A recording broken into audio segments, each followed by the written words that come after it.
अध्याय 63। मैं ब्रैडली को इसलिए चाहती थी क्योंकि वही एकमात्र व्यक्ति था जो मेरी मनचाही डिश को फिर से बना सकता था। ब्रैडली का परिवार इस दुनिया में एकमात्र ऐसा परिवार था जो चावल के केक बनाना जानता था। अन्य परिवार थे जो लाल मिर्च का पेस्ट और सोया सॉस बनाना जानते थे, और मैं उन सभी को अपने रेस्तरां में इकट्ठा कर रही थी सिर्फ मसालेदार चावल के केक के लिए। ये एक तुच्छ कारण था, लेकिन ये मेरे लिए महत्वपूर्ण था। हाँ, मुझे चावल के केक बहुत पसंद थे। दुनिया के सभी व्यंजनों में कोरियाई स्कूल लंच मेरे पसंदीदा थे। चावल के केक, तले हुए खाद्य पदार्थ और ब्लड सॉसेज। मसालेदार चावल के केक के बाद मैंने शेफ से तले हुए रोल और ब्लड सॉसेज को फिर से बनाने की योजना बनाई थी। बस इसके बारे में सोचने से ही मेरे पेट में गुड़गुड़ाहट होने लगी। स्वादिष्ट, हरेल ने चावल के केक का एक टुकड़ा खाने के बाद कहा। क्या यह स्वादिष्ट नहीं है? हाँ, ये है। उसने पाइपिंग गर्म चावल के केक को ठंडा करने के लिए फूंका और खुशी से चबाया। क्या ये तुम्हारे लिए बहुत मसालेदार नहीं है? नहीं, ये स्वादिष्ट है। मुझे लगता है कि हमारे हरेल के स्वाद कोरियाई मूल निवासी के जैसे हैं, लुसियाना ने एक जटिल अभिव्यक्ति के साथ कहा। जब मैंने उसे कुछ चावल के केक की पेशकश की तो उसने ये देखकर मना कर दिया कि डिश कितनी लाल थी। तो सड़कों पर क्या अफवाहें हैं? मैंने पूछा। कुछ खास नहीं। सम्राट और ग्रैंड डचेस के बारे में हमेशा की तरह अफवाहें हैं। कुछ लोग दावा करते हैं कि वो अब उनके प्रति अधीनता दिखा रही है, लेकिन ये केवल समय निकालने की एक चाल है और वो बाद में उन्हें उखाड़ फेंकने की कोशिश करेगी। और लोग वास्तव में उस बकवास पर विश्वास करते हैं। काउंट नॉयक्रोम के लिए उनके बारे में ज्यादा अफवाहें नहीं हैं। मैंने बस इतना सुना है कि महामहिम ने उन्हें कई बार मारने की कोशिश की थी। लुसियाना ने कंधे उचकाए। कितनी निराशाजनक अफवाह है, मैंने सोचा जब मैंने हरेल के नरम गालों को छुआ। मिस एंजल, क्या आप चिंतित हैं? मैं हूँ। किस बारे में? मुझे चिंता है कि मैं तुम्हें बेहतर होने में कैसे मदद करूं। हरेल खिलखिलाकर हंसा। वो वास्तव में प्यारा था। मैं उसके छोटे हाथों को काटना चाहती थी, शायद इसलिए कि हरेल को इतनी बार शुद्ध किया गया था, लेकिन वह अपने भीतर बहुत अधिक दिव्य शक्ति जमा कर रहा था। इतना कि अगर वो चाहता तो आसानी से पुजारी बन सकता था। क्या तुम्हें अपने भाई की याद आती है? मैंने पूछा। मैं ठीक हूँ। वह वास्तव में मजबूत है, इसलिए मैं ठीक हूँ। मुझे समझ में आया। अगर हरेल ने कहा कि वो ठीक है तो मैं उस पर विश्वास करूंगी। हरेल ने मुझे अनमने ढंग से अपना सिर हिलाते हुए देखा और मुझ पर फूंका। मैं तुम्हारी सारी चिंताओं को दूर कर दूंगा, उसने गर्व से कहा। अरे तुम कितने प्यारे हो, मैं मुस्कुराई।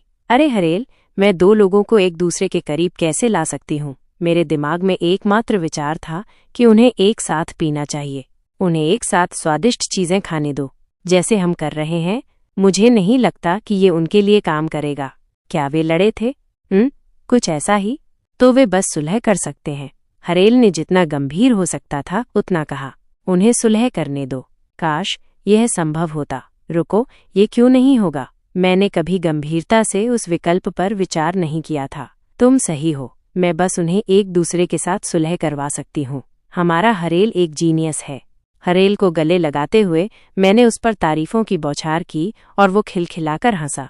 उसके गालों को दबाने से संतुष्ट होने के बाद मैंने पूछा, क्या तुम मेरे साथ कहीं मजेदार जगह जाना चाहोगे?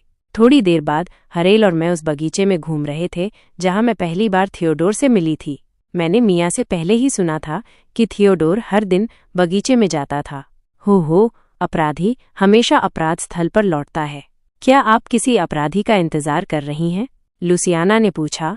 नहीं, ऐसा नहीं है। हरेल इधर उधर दौड़ रहा था, इतने लंबे समय के बाद बाहर आकर उत्साहित था। जब मैंने उसे खुशी से खेलते हुए देखा तो मेरा मूड अच्छा हो गया। लूसी, क्या उसे पुजारी बनाना मुश्किल होगा?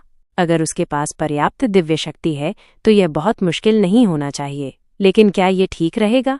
अगर उसे पुजारी के रूप में नियुक्त किया जाना है तो उसे वियोज में सेमिनरी जाना होगा। हाँ, यही मेरी चिंता थी।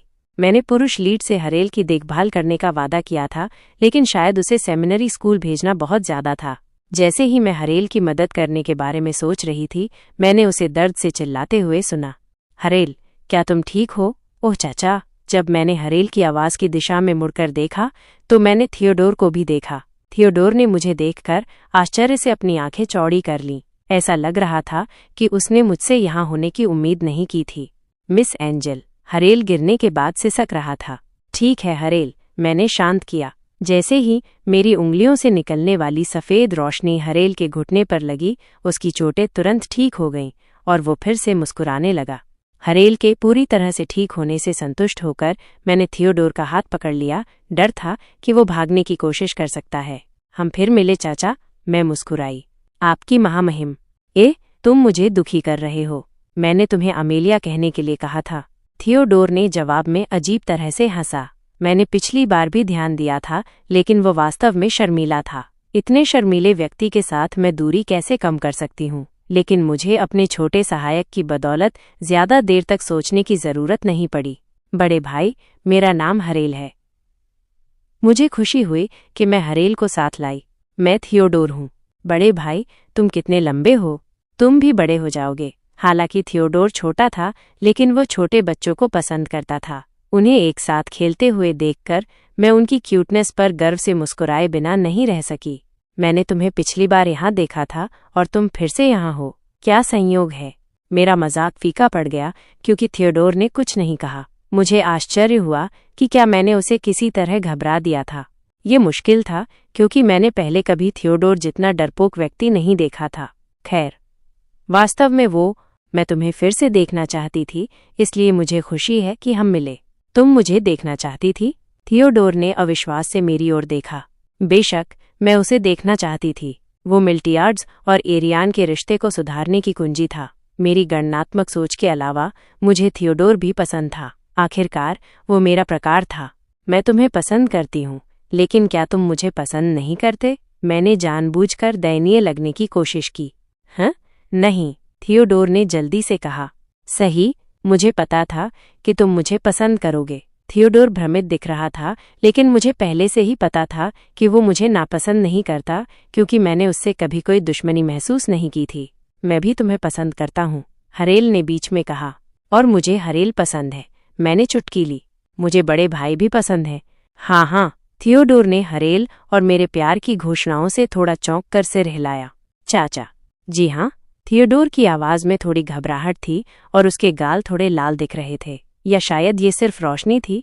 मैं करीब झुकी और षड्यंत्रकारी ढंग से फुसफुसाई, क्या तुम मेरे गुप्त दोस्त बनना चाहते हो? उस दिन हमारी गुप्त दोस्ती बनी और थियोडोर और मैंने वयस्कों की चौकस निगाहों से दूर मिलना शुरू कर दिया।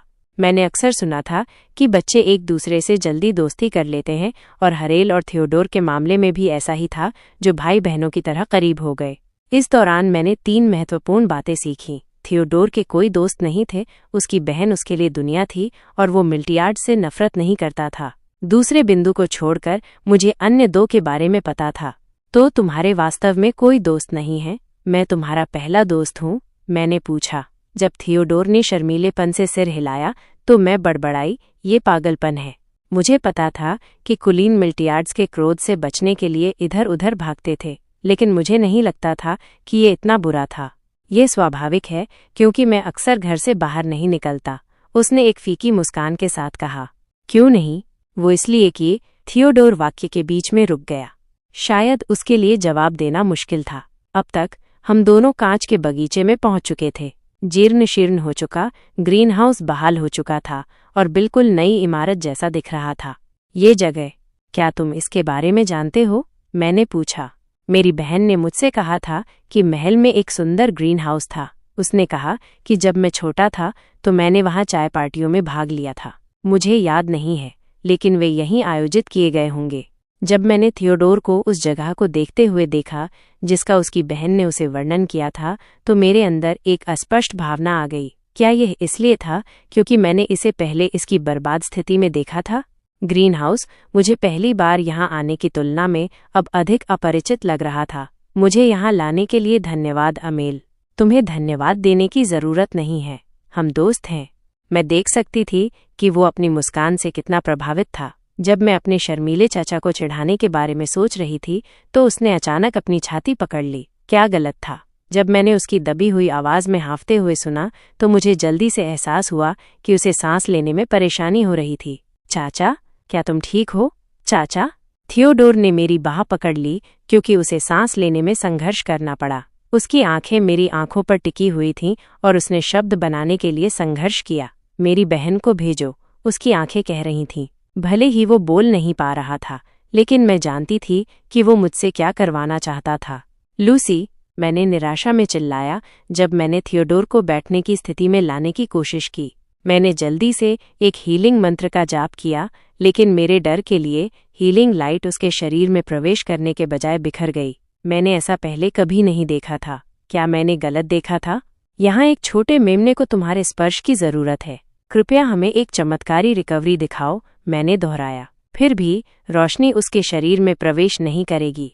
संत, अगर लुसियाना ने मुझे नहीं बुलाया होता तो मैं हमेशा के लिए अविश्वास में बैठी रहती। लूसी, ग्रैंड डचेस नोइक्रोम को भेजो, मैंने तत्काल कहा। ये टालमटोल करने का समय नहीं था। अगर मेरी दिव्य शक्ति काम नहीं करने वाली थी तो मुझे तुरंत कुछ सोचना था। तुम्हारा क्या मतलब है? इसका उपयोग करो। लुसियाना ने एक पेपर बैग निकाला और उसे थियोडोर के नाक और मुंह पर रख दिया। यह एक आपातकालीन प्रक्रिया थी, लेकिन शुक्र है कि थियोडोर ने फिर से ठीक से सांस लेना शुरू कर दिया।